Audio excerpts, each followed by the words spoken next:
Perkenalkan, kami dari kelompok 4 yang beranggotakan saya, Andika Ayu dari absen 4, dan 4 teman saya lainnya, yaitu Jessica Catherine dari absen 20, Sabina Lintang dari absen 27, Octavianus Eldo dari absen 24, dan Ivan Jody dari absen 19, yang akan mempresentasikan organisasi regional dan global, serta pengaruhnya terhadap Indonesia. Untuk bagian saya akan membahas 3 organisasi, yaitu NATO, SEATO, dan Fakta Warsawa.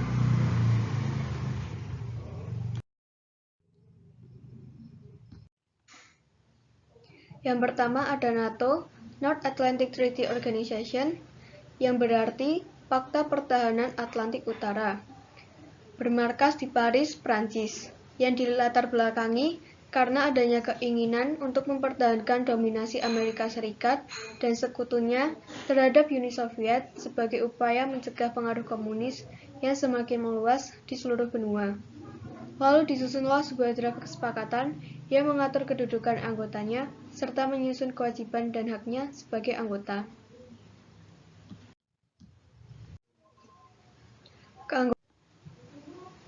Keanggotaannya terdiri dari 12, yaitu Amerika, Belanda, Belgia, Inggris, Denmark, Islandia,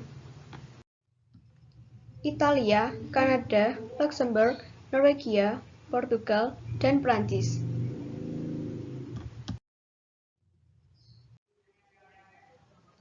Tujuan dari NATO sendiri ada 3. Yang pertama, untuk menciptakan situasi aman dan damai di kawasan Atlantik Utara.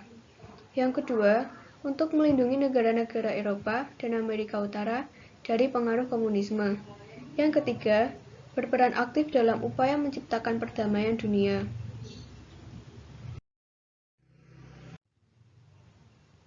Pengaruh NATO bagi Indonesia ada 2. Yang pertama, untuk membantu serta menjaga keamanan negara Indonesia. Yang kedua, saling bekerja sama dalam hal militer dan intelijen.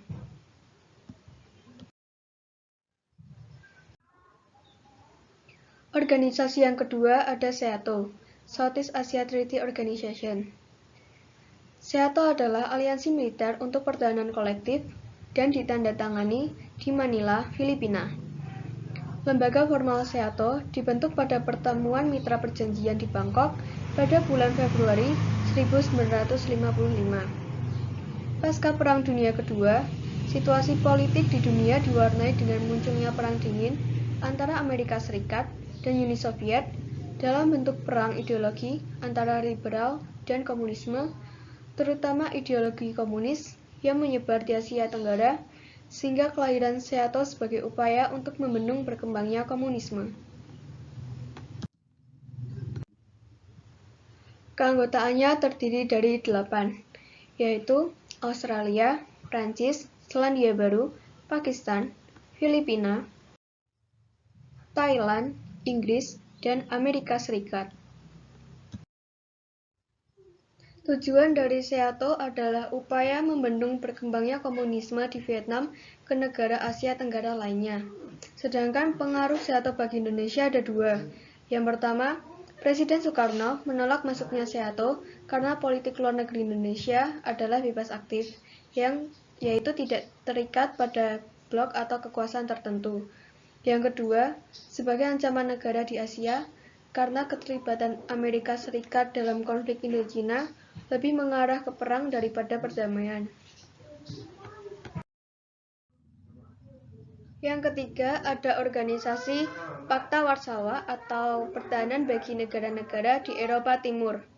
Fakta Warsawa merupakan aliansi negara-negara di bagian timur Eropa yang mempunyai arah politik yang sama, terutama untuk menyaingi keberadaan NATO. Fakta Warsawa ini dinahkodai oleh Uni Soviet atau sekarang Rusia. Dilatar belakangi dengan peristiwa bergabungnya Jerman Barat ke NATO, sesuai hasil ratifikasi Paris, maka Fakta Warsawa lahir pada tanggal 14 Mei 1955 atas prakarsa Nikita Khrushchev. Kemunduran Fakta Warsawa terjadi pada tanggal 31 Maret 1991 setelah Uni Soviet sebagai kekuatan utama Fakta Warsawa mengalami perpecahan dalam negaranya. ditambah dengan runtuhnya tembok Berlin sebagai simbol bersatunya Jerman Barat dan Jerman Timur, sehingga anggota Pakta Warsawa yang lain menyatakan keluar dari keanggotaan. Keanggotaannya terdiri dari 6, yaitu Bulgaria, Rumania, Polandia, Cekoslovakia, Hungaria, dan Uni Soviet. Tujuan dari Pakta Warsawa ada 3. Yang pertama, untuk saling melindungi bila salah satu keanggotaan Pakta Warsawa mendapat serangan dari negara anggota NATO.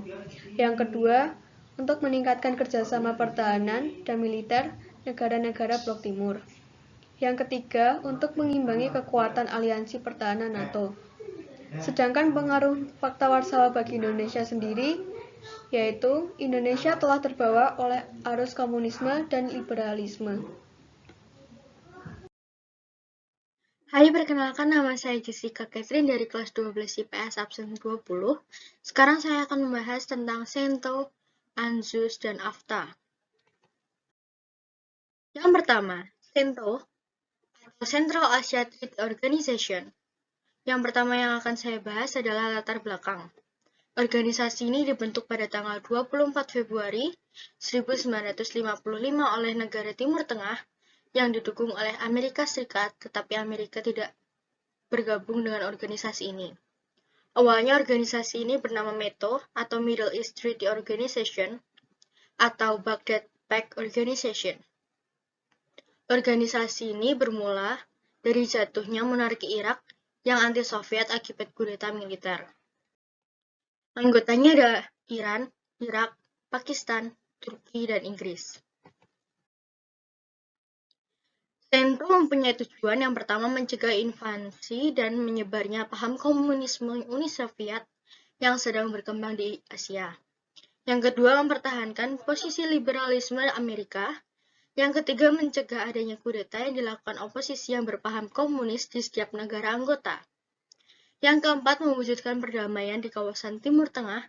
Yang kelima, saling bekerja sama dalam permasalahan pertahanan dan keamanan. Lalu pengaruh terhadap Indonesia yang pertama dalam konteks positif, membantu Indonesia ketika sedang kesusahan, seperti pada saat kekurangan pangan. Yang kedua, dalam konteks negatif, akan terjadi perpecahan antar negara Indonesia karena akan menimbulkan konflik, perang, dan semacamnya karena salah satu anggotanya mengkhianati dan menyebarkan hoaks supaya terjadi perpecahan. Yang kedua ini adalah ANZUS, Australia, New Zealand, United States Security Treaty. Dengan latar belakang, ANZUS adalah suatu pertahanan di kawasan Pasifik yang termasuk di dalam perjanjian internasional yang berkenaan dengan pertahanan militer ketiga negara tersebut. Dirumuskan di San Francisco pada tanggal 1 September 1951 dan mulai berlaku pada 29 April 1952. Perjanjian ini berguna untuk meningkatkan keamanan di kawasan Pasifik dan meningkatkan kerjasama militer untuk mencegah terjadinya agresi dari negara lain ke kawasan Pasifik. Anggotanya ada Australia, New Zealand, dan United States. ANZUS mempunyai tujuan yang pertama terjalinnya kerjasama politik dan pertahanan militer antara Australia, New Zealand, dan Amerika. Yang kedua, mencegah invasi negara komunis dari Asia.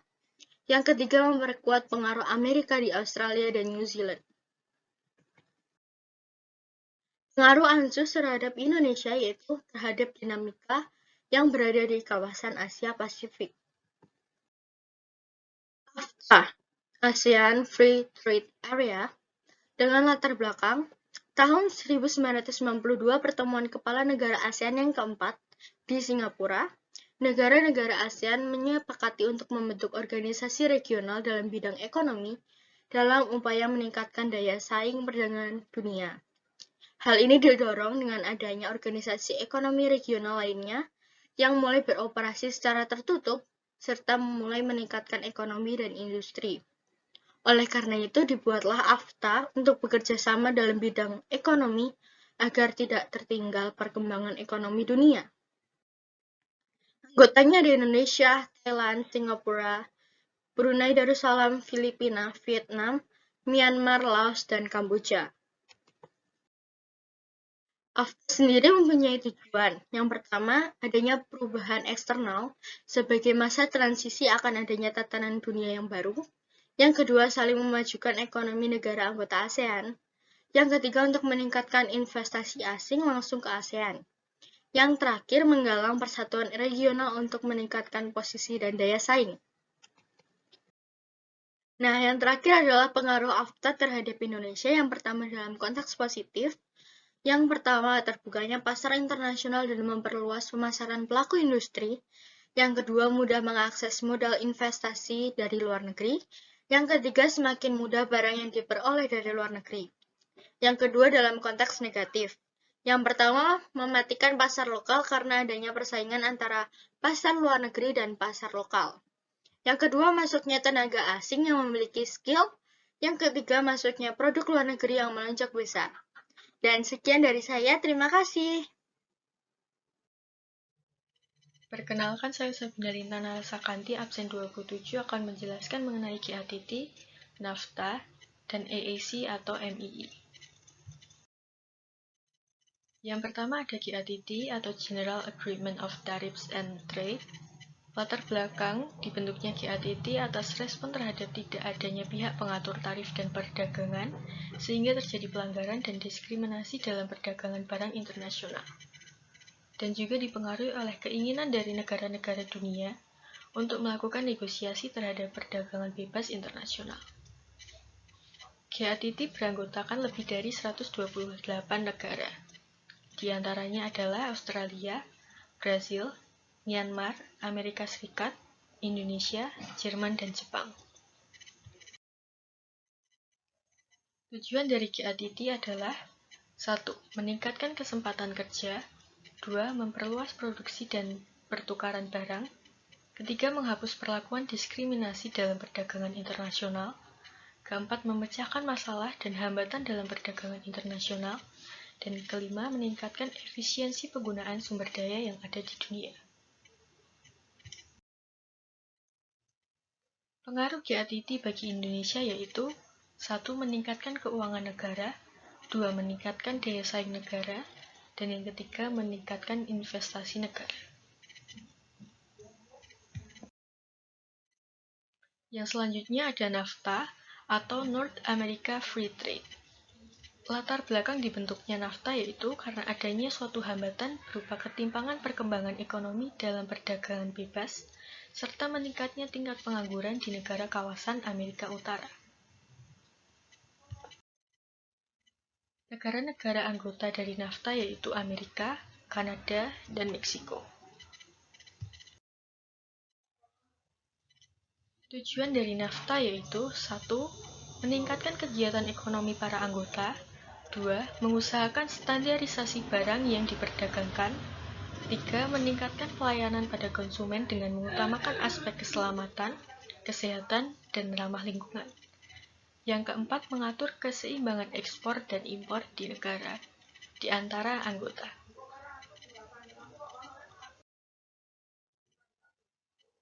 NAFTA memiliki beberapa pengaruh bagi Indonesia. Pengaruh positifnya yaitu 1. Memperbesar jangkau pasar ekspor Indonesia di negara anggota. 2. Lebih mudah mendapatkan barang yang belum bisa diproduksi sendiri oleh Indonesia. Yang ketiga, lebih mudah masuknya para investor dari negara anggota. Lalu, dampak negatif terhadap ekspor komoditas pertanian, yaitu ekspor beras Indonesia menurun sebanyak 70%. Yang selanjutnya ada AAC atau MII, yaitu European Economic Community atau Masyarakat Ekonomi Eropa. Latar belakangnya dibentuk AAC karena adanya kondisi ekonomi dan politik negara Eropa pasca Perang Dunia II yang mengalami perpecahan dan kekacauan.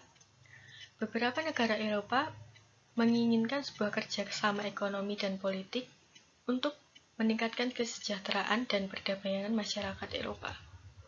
Dalam perkembangannya, Menteri Luar Negeri Belgia Henry Spaak mendapatkan kepercayaan untuk membentuk Komisi Integrasi Eropa yang lebih luas.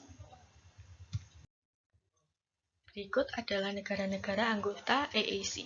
Ada Belanda, Belgia, Denmark, Inggris, Irlandia, Jerman, Luxembourg, Prancis, Yunani, dan Italia.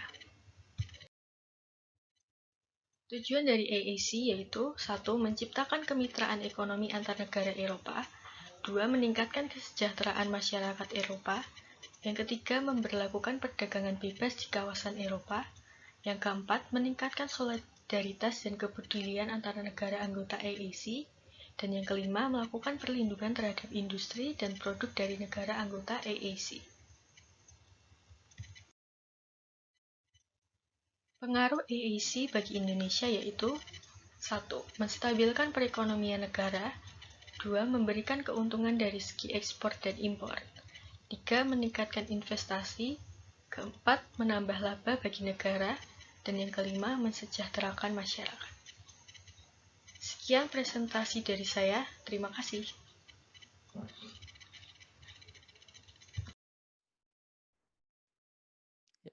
Perkenalkan, nama saya Ivan Jody Christian, absen 19 dari kelas 12 IPS, akan mempresentasikan tentang APEC, ASEA, dan SAARC. Latar belakang dari APEC yaitu terbentuk pada tahun 1989 dalam suatu pertemuan tingkat menteri di Canberra. Muncul gagasan oleh prakarsa Robert Hawke, PM Australia. Adanya dinamika proses globalisasi yang berdampak sangat luas dan terjadi secara global di seluruh belahan bumi. Karena itu, negara kawasan Asia Pasifik dituntut untuk melakukan berbagai penyesuaian lewat perubahan struktur ekonomi agar tidak merugikan dan menjadi saling tergantung atau interdependensi. Munculnya kelompok perdagangan regional yang bersifat tertutup dan cenderung membedakan kedudukan dalam bidang perdagangan dan investasi. Adanya kekhawatiran akan gagalnya perundingan Putara Uruguay yang sempat menimbulkan ketidakpastian masa depan perekonomian dunia. Adanya perubahan besar di bidang politik dan ekonomi yang terjadi dan berlangsung di Uni Soviet dan Eropa Timur. Anggota-anggota dari APEC yaitu Australia, Brunei, Kanada, Indonesia, Jepang, Korea Selatan, Malaysia, Selandia Baru, Filipina, Singapura, Thailand, Amerika Serikat, Cina, Hong Kong, Taiwan, Meksiko, Papua, Chile, Peru, dan Rusia. Tujuan dibentuknya APEC yaitu meningkatkan kesejahteraan dan pertumbuhan ekonomi dalam kawasan Asia Pasifik, meningkatkan kerjasama ekonomi melalui peningkatan volume perdagangan dan investasi, memperjuangkan kepentingan ekonomi di tengah perkembangan ekonomi internasional. Kerjasama dalam 3 ruang lingkup yaitu 3 pilar kerjasama APEC, yaitu liberasi, perdagangan, dan investasi, serta fasilitas usaha, kerjasama ekonomi, dan teknik. Pengaruh APEC ke Indonesia yaitu sebagai organisasi yang fleksibel dan menjadi sarana untuk membahas isu perekonomian internasional. Sebagai forum konsolidasi untuk membawa negara ke perdagangan terbuka yang sejalan dengan prinsip perdagangan multilateral. Meningkatkan peran masyarakat serta swasta yang ada di Indonesia menuju perdagangan dan investasi. Meningkatkan human dan capacity building di Indonesia dengan kemampuan negara untuk meningkatkan kapasitas dan SDM. Sebagai sumber untuk meningkatkan potensi ekonomi perdagangan serta investasi Indonesia. Sebagai forum untuk bertukar pengalaman, memproyeksikan berbagai kepentingan Indonesia berdasarkan konteks ekonomi secara internasional. Memiliki kemampuan untuk memproyeksikan berbagai kepentingan negara serta mengamankan posisi dalam tata hubungan internasional yang bersifat bebas dan terbuka. ASEAN, latar belakangnya yaitu adanya kesamaan negara pendiri seperti baru saja lepas dari jajahan kecuali Thailand. Letak geografis, budaya, krisis ekonomi membuat 5 negara pendiri sepakat untuk mendirikan perserikatan bangsa yang bisa saling menguatkan dalam bidang ekonomi dan kebudayaan di wilayah Asia Tenggara. Dan akhirnya pada tanggal 8 Agustus 1967 di Bangkok, Thailand, ditandatanganilah deklarasi ASEAN dengan sebutan Deklarasi Bangkok. Anggota-anggota ASEAN yaitu Indonesia, Malaysia, Singapura, Filipina, Thailand, Brunei, Vietnam, Laos, dan juga Kamboja.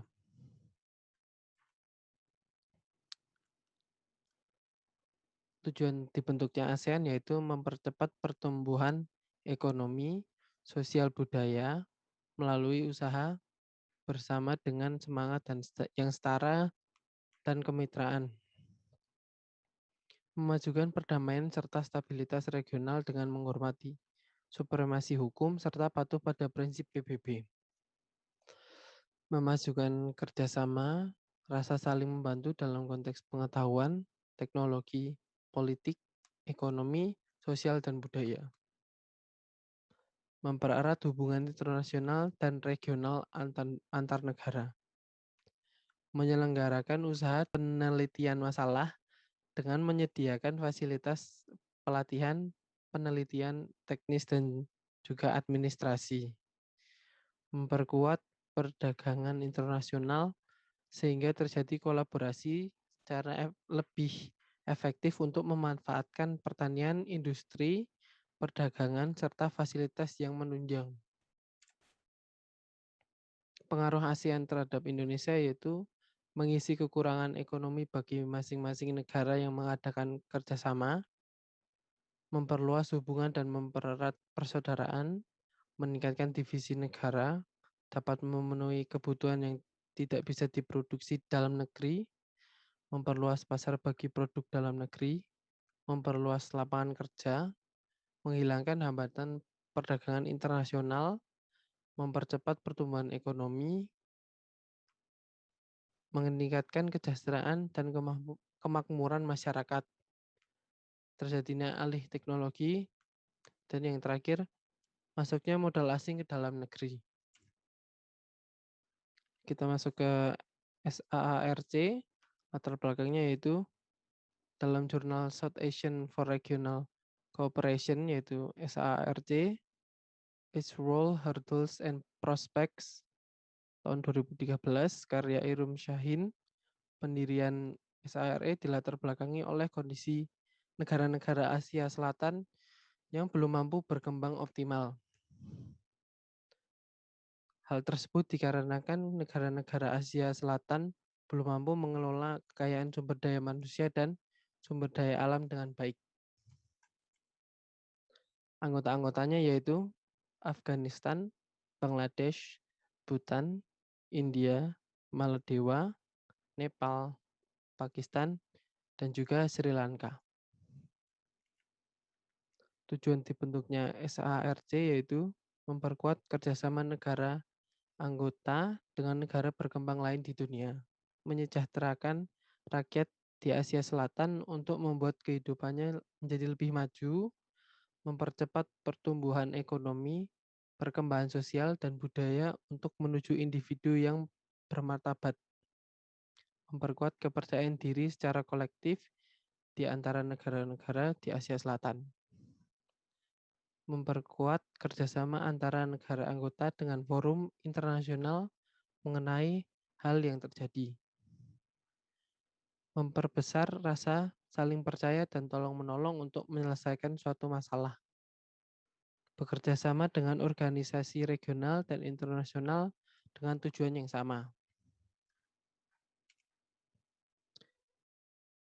Pengaruh SAARC terhadap Indonesia dapat memenuhi kebutuhan yang tidak bisa diproduksi sendiri, memperluas pasar bagi produk dalam negeri, menghilangkan hambatan perdagangan internasional, mempercepat pertumbuhan ekonomi, meningkatkan kesejahteraan dan kemakmuran masyarakat, terjadinya alih teknologi, masuknya modal asing ke dalam negeri, kegiatan produksi dalam negeri menjadi meningkat secara kuantitas dan kualitas. Mendorong pertumbuhan ekonomi negara, pemerataan pendapat masyarakat, stabilitas ekonomi nasional. Menambah devisa negara melalui biaya masuk dan biaya lain atas ekspor dan impor. Mendorong kemajuan ilmu pengetahuan dan teknologi dalam negeri, khususnya sektor industri. Melalui impor, kebutuhan dapat terpenuhi. Memperluas lapangan kerja dan kesempatan masyarakat untuk bekerja. Mempererat hubungan persaudaraan dan kerjasama antar negara. Berikut presentasi saya terhadap APEC, ASEAN, dan SARC. Terima kasih.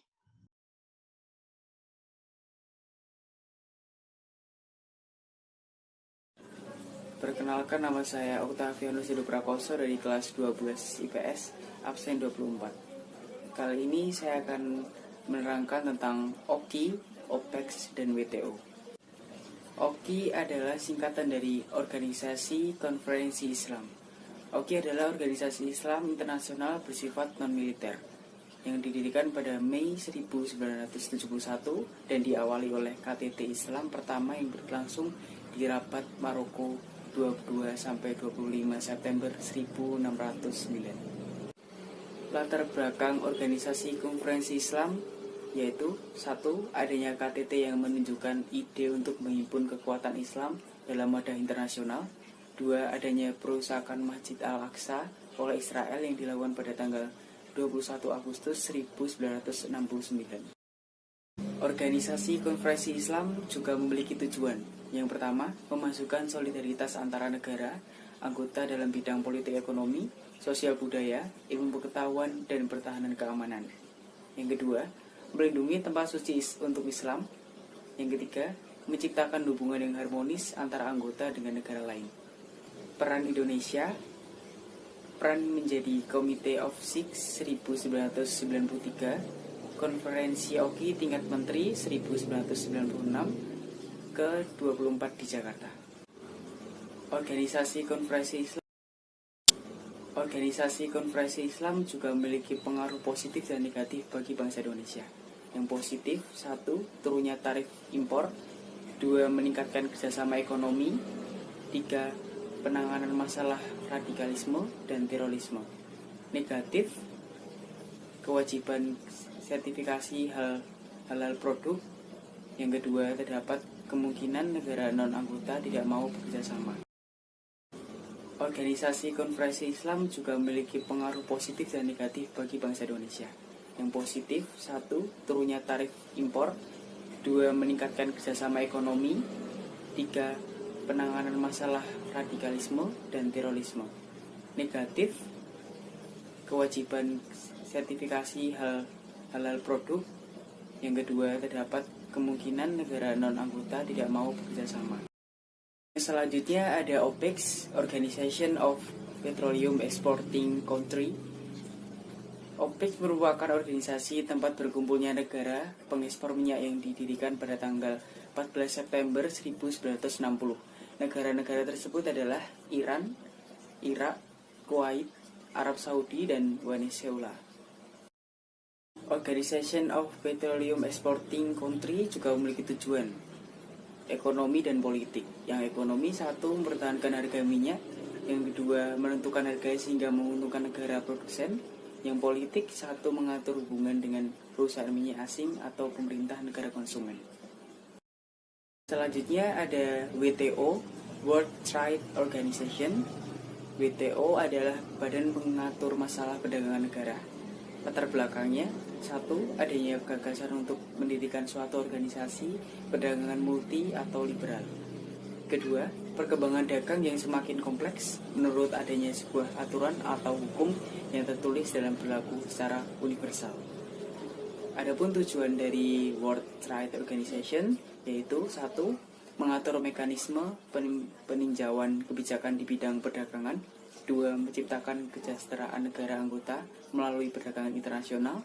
Yang ketiga, membantu para produsen barang jasa eksportir maupun importir dalam kegiatan perdagangan. Yang keempat, sebagai forum perundingan bagi negara anggota. World Trade Organization juga memiliki peran bagi bangsa Indonesia. Yang pertama, sebagai forum negosiasi perdagangan. Dua, menyelesaikan sengketa perdagangan. Pengaruh bagi bangsa Indonesia yang positif ada satu, menjamin terciptanya lapangan pekerjaan. Kedua, meningkatkan produksi dan perdagangan. Yang negatif ada satu, kurangnya komitmen pemerintah dalam meningkatkan usaha. Yang kedua, kurangnya kesiapan SDM.